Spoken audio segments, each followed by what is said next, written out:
Proses penjualan, salah satu teknik penjualan itu adalah penjualan dengan bertatap muka, face to face, yaitu seorang penjual langsung berhadapan muka dengan calon pembelinya. Teknik ini akan menjadi titik berat dalam pembahasan tentang proses penjualan. Adapun tahapan proses penjualan dengan bertemu muka itu, yang pertama, mencari calon pembeli atau prospecting. Calon pembeli itu dapat diperoleh dengan menggunakan sumber prospecting. Sumbernya itu meliputi buku telepon, advertensi, pertemuan, pertunjukan, pameran, dan lain sebagainya. Setelah penjual menemukan calon pembeli melalui sumber prospecting ini tadi, maka penjual dapat menghubungi atau mengunjungi calon pembeli dengan menawarkan salah satu cara atau kombinasi cara prospecting. Nah, cara-caranya adalah yang pertama, cara berantai tanpa akhir, kemudian menggunakan pusat pengaruh. Jadi diberikan nih pengaruh-pengaruh kepada konsumen. Katakan aja misalkan kalian menawarkan obat vitamin apa, kemudian kalian kasih tahu bahwa vitaminnya ini bla bla bla bla, berarti kan secara otomatis kalian memberi pengaruh kepada konsumen. Kemudian melaksanakan pengamatan pribadi, kita lihat ke konsumen, bagaimana nih si konsumennya, misalkan dia sudah tua, maka kita, oh ini sudah tua berarti dia butuh vitamin kalsium misalkan. Nah, itu adalah proses pengamatan pribadi. Kemudian mencari keterangan di tempat, canvassing, mendatangi calon pembeli ke rumah atau ke kantor, jadi langsung menawarkan ke kantor atau ke rumah, atau melalui surat atau telepon. Yang kedua itu adalah free approach sebelum pendekatan ya, ini sebelum pendekatan. Tujuannya pre-approach ini adalah usaha mengumpulkan data atau keterangan tentang minat dan daya beli calon pembeli yang menjadi sasaran untuk penawaran barang. Tujuannya itu memperoleh tambahan informasi mengenai calon pembeli seperti minatnya. Jadi kan kita sudah tahu nih, misalkan dia berminat, baru kita melakukan pendekatan. Kemudian memperoleh gambaran tentang cara pendekatan yang paling baik dilakukan terhadap calon pelanggan. Otomatis sebelum pendekatan kita sudah tahu nih gambarannya bagaimana. Kemudian memberikan kepercayaan diri kepada penjual dalam menghadapi calon pelanggan karena telah memperoleh informasi yang cukup dan terencana dengan baik. Jadi pre-approach ini sebelum pendekatan kita sudah tahu informasi-informasi tentang si pembelinya. Jadi harus membutuhkan data-data tentang si pembeli. Dalam usaha ini diperlukan informasi yang lengkap, baik itu data pribadi si calon pembeli, misalkan namanya siapa, umurnya, pendidikannya, alamat, kebutuhannya apa aja, daya belinya bagaimana, wewenang membeli, keadaan keluarganya bagaimana, minat hobinya seperti apa, waktu yang baik untuk menemui pembelinya kapan. Jadi misalkan nih dia seorang pengusaha, misalnya pagi nggak bisa ditemuin, jadi kita temuinnya aja sore, seperti itu. Nah, jadi sudah tahu tentang informasi si pembeli. Setelah kita sudah mengetahui atau sebelum pendekatan sudah dilakukan, baru kita melakukan approach atau pendekatan. Nah, dalam pendekatan ini dengan calon pelanggan ada dua faktor yang perlu diperhatikan, yaitu pertama, pembawaan diri atau perilaku penjual, yang kedua adalah metode pendekatan. Pembawaan diri atau perilaku penjual dalam tahapan pendekatan ini dikenal dengan teori AIDAS, yaitu singkatan dari attention, interest, desire, action, satisfaction. Kita bahas satu-satu. Attention yaitu usaha penjual untuk menarik perhatian pembeli agar dapat menimbulkan kesan pertama yang baik. Jadi si penjual ini membuat bagaimana caranya supaya kesan pertama itu baik, misalnya nih dengan penampilan yang baik, sikap yang ramah, dan senyum yang wajar. Nah, seperti itu. Kalau sudah penampilan yang baik, ramah, terlihat, maka kesan pertamanya kan menjadi baik. Kemudian interest, yaitu usaha penjual untuk mengintensifkan perhatian pembeli agar berkembang menjadi minat yang semakin kuat. Jadi bagaimana caranya nih supaya si pembeli menjadi semakin ingin membeli. Jadi kita kasih tahu lagi manfaatnya bla bla bla bla, berarti kan sudah membuat si pembeli ini menjadi lebih ingin membeli. Desire atau menggelitik keinginan yaitu usaha penjual untuk menstimulasi keinginan pembeli hingga mendekati titik siap beli. Tadi sudah semakin yakin untuk membeli, kemudian di tahap selanjutnya itu dia menjadi ingin siap untuk membeli. Setelah itu action, menggerakkan tindakan, yaitu apabila keinginan pembeli telah tercipta, konsumen yang bersangkutan diharapkan akan melakukan pembelian. Nah, jadi sudah melakukan pembelian. Kemudian satisfaction, membentuk kepuasan, yaitu usaha penjual setelah pembeli melakukan pemesanan untuk meyakinkan pembeli kembali bahwa keputusan yang diambil pembeli itu sudah tepat, sudah sangat tepat. Dengan demikian, si konsumen akan merasa puas dengan pembeliannya sehingga bersedia mengulangi kembali pembelian itu.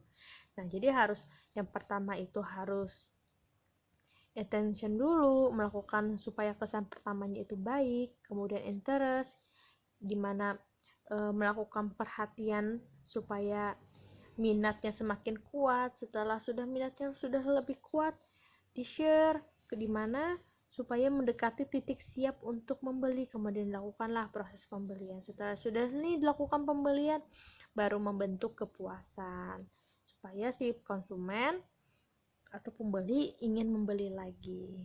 Nah, itu adalah pembawaan diri atau perilaku penjual.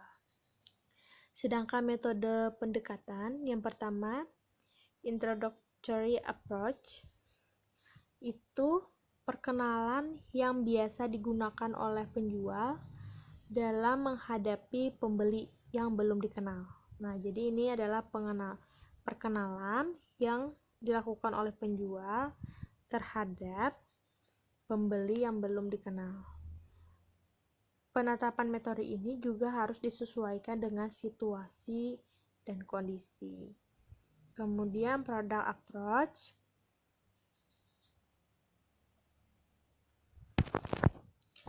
menggunakan produk atau gambar produk yang dibawa untuk mengawali pembicaraan sebagai usaha untuk menarik calon pembeli. Penerapan metode ini dapat dilakukan apabila produk yang ditawarkan memiliki tampilan yang menarik. Misalnya saja ya, kalian di mall-mall kan biasanya dikasih tuh brosur mobil, kendaraan motor, dan lain-lain. Setelah ditunjukkan gambar, dari situ baru bisa mengawali proses pembicaraan. Seperti itu. Jadi kalau kita terima brosurnya, otomatis nih memudahkan mereka untuk melakukan proses penawaran.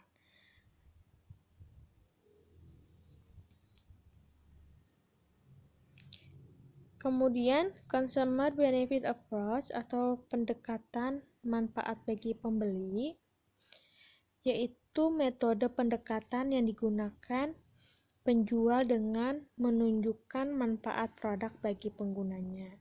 Nah, jadi menunjukkan nih benefitnya apa aja yang produk yang kita tawarkan itu, manfaatnya apa saja.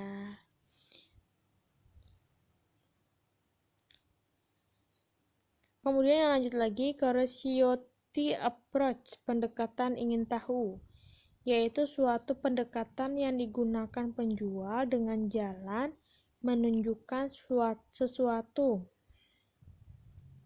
sehingga calon pembeli ingin tahu lebih banyak tentang rahasia yang terkandung dalam produk yang ditawarkan. Tetapi hal yang tersebut baru dapat diketahui apabila produk itu telah dibeli. Jadi misalkan kita mempunyai produk di mana produknya itu misalnya saja mesin cuci. Nah, jadi mesin cucinya ini sangat canggih nih. Jadi bisa langsung membilas, langsung mencuci, membilas, bisa untuk merendam, bisa langsung kering dan langsung dan awet misalkan. Jadi kita kasih tahu misalnya kasih tahu bagaimana sistemnya, bagaimana cara penggunaannya. Nah, seperti itu. Jadi supaya bagaimana caranya si pembeli ini menjadi ingin tahu lebih banyak tentang barang yang diperjualkan. Kemudian showmanship approach, pendekatan peragaan, yaitu metode pendekatan yang digunakan penjual dengan jalan memperagakan barang yang ditawarkan. Jadi misalnya kita menawarkan barang, misalnya vacuum cleaner, kita misalnya jual vacuum cleaner, kita tawarkan ke konsumen, ke pelanggan dengan cara langsung memperagakannya. Jadi langsung diperagakan barangnya, langsung dicoba, jadi si konsumen langsung lihat bagaimana daya dalam penghisapan debunya. Kemudian question approach, pendekatan pertanyaan, misalnya yaitu metode pendekatan yang digunakan penjual dengan jalan mengajukan pertanyaan sehingga calon pembeli memiliki minat untuk membeli. Jadi kita nanya nih sama si pembeli, mau nggak beli, bagaimana ibu, apakah sudah tertarik dengan barang yang kami tawarkan, misalkan seperti itu. Jadi adanya pertanyaan, supaya sehingga si calon pembeli ini memiliki minat untuk membeli. Kemudian statement approach, pendekatan pernyataan, yaitu metode pendekatan yang digunakan penjualan dengan jalan membuat pernyataan yang meyakinkan calon pembeli terhadap manfaat dan pernyataan lain yang mampu menimbulkan minat calon pembeli untuk membelikan produk yang ditawarkan. Jadi si penjual itu meyakinkan calon pembeli terhadap manfaat-manfaatnya sehingga si pembeli ini menjadi pengen langsung beli gitu. Jadi dengan cara menyampaikan manfaat-manfaat dari produk yang kita tawarkan. Compliment approach atau pendekatan pujian,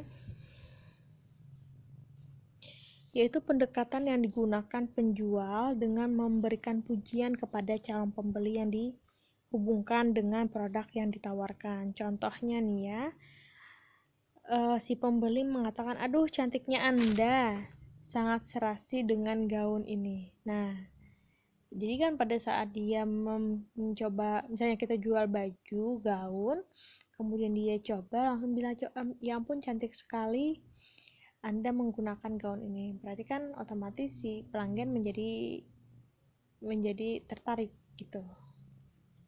Tertarik ingin membeli melalui pujian tersebut.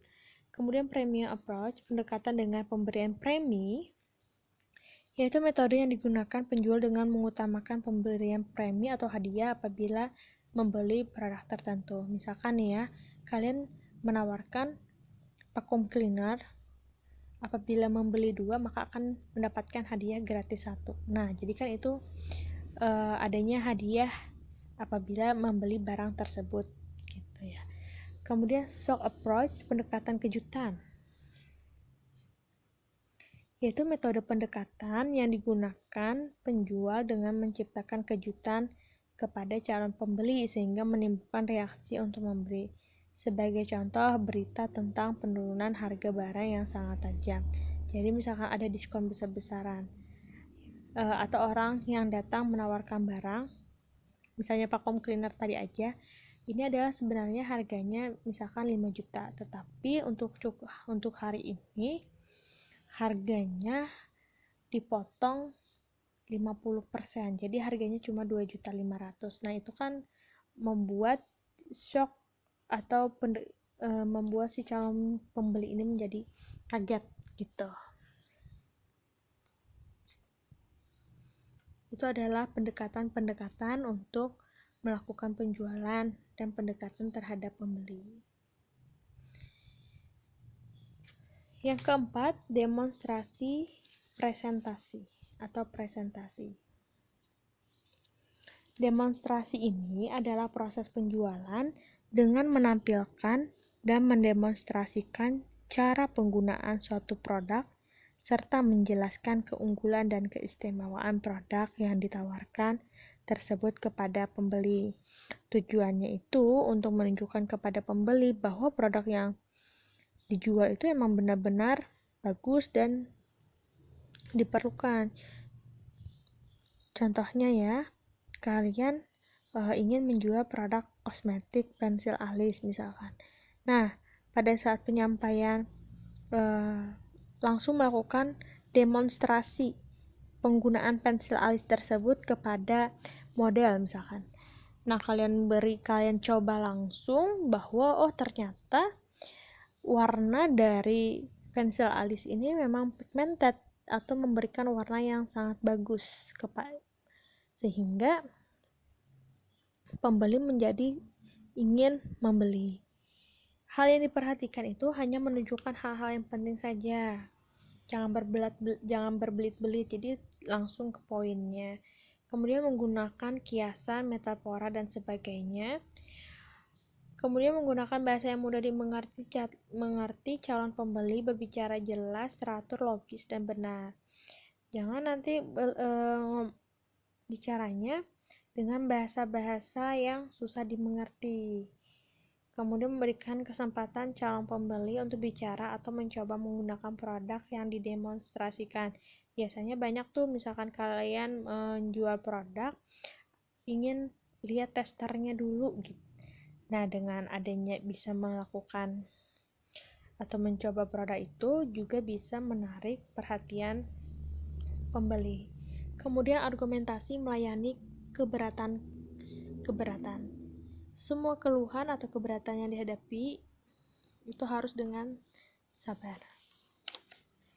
Jadi kan biasanya itu setelah tahap calon pembeli itu biasanya seringkali mengajukan keberatan atau cacat yang ada pada barang yang ditawarkan. Nah, jadi semua keluhan itu harus dihadapi dengan sabar, tidak emosi. Masa kita tidak boleh marah-marah, tapi tetap sabar, tetap tabah, ulet, dan selalu menunjukkan perilaku sebagai seorang sahabat yang mendidik atau menunjukkan ke arah kebaikan calon pembeli. Jadi misalkan dia mengatakan, oh ini pensil alisnya kenapa patah, nah kita harus sabar menghadapinya bagaimana, atau kita langsung bilang, oh ibu akan diganti dengan produk yang baru. Nah seperti itu, jadi langsung diberikan produk yang baru. Jadi harus menghadapi argumen dan melayani argumen keberatan tersebut dengan sabar. Yang terakhir, penutupan penjualan. Untuk setelah tahap keberatan tadi dilalui, calon pembeli setuju untuk membeli, tahap selanjutnya adalah menutup penjualan. Dalam tahap ini, penjual dituntut tetap berhati-hati, memberi perhatian penuh kepada calon pembeli dan menghargai pembeli sehingga tidak terjadi konflik, baik pada saat persetujuan pembelian maupun setelah terjadi penjualan. Untuk mencegah konflik, itu ada syarat transaksinya. Pertama, ada syarat kualitas produk. Misalkan kita buat syarat bahwa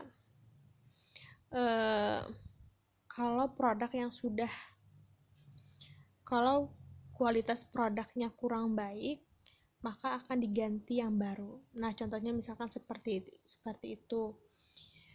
Kemudian syarat ketentuan harga. Misalkan tertulis juga tidak boleh barang yang sudah dijual tidak boleh dikembalikan. Nah, itu juga merupakan salah satu syaratnya. Kemudian syarat pengiriman. Barang yang rusak selama proses pengiriman bukan tanggung jawab dari perusahaan. Nah, jadi ada syarat-syarat seperti itu. Kemudian syarat pembayaran. Pembayaran harus dilakukan melalui transfer misalkan, di mana syarat transaksi itu harus disetujui oleh kedua belah pihak, sebaiknya dengan tertulis apabila tidak ada saksi. Nah, seperti itu. Semoga dapat dipahami.